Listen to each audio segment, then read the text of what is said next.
বঙহৰদেউ, আপুনি আমাৰ কথা চিন্তা কৰিব নালাগে। আপুনি দেশখনৰ স্বাৰ্থৰ বাবে এতিয়া ইয়াৰ পৰা গুচি যাওক।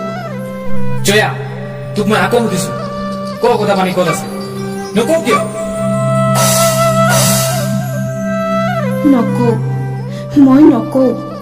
তহঁতৰ অত্যাচাৰত মোৰ প্ৰাণ গলেও বঙহৰদেউৰ ঠিকনা মই নকওঁ।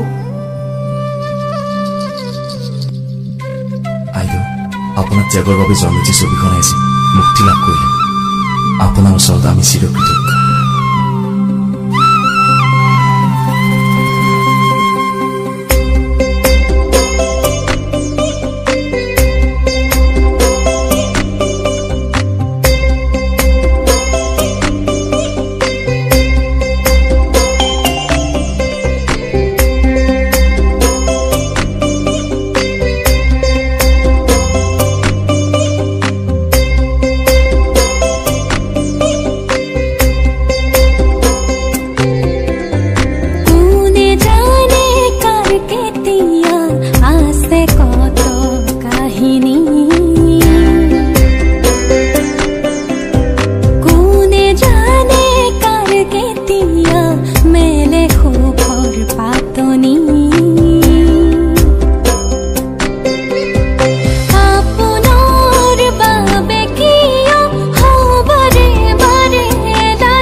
নাপায় দে এইবোৰ কৰ্ম কৰিব।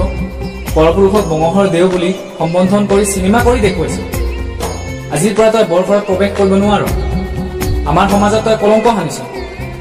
যি পুৰুষে তাইক বিয়া কৰাব তেওঁক এই সমাজৰ পৰা এঘৰীয়া কৰাব।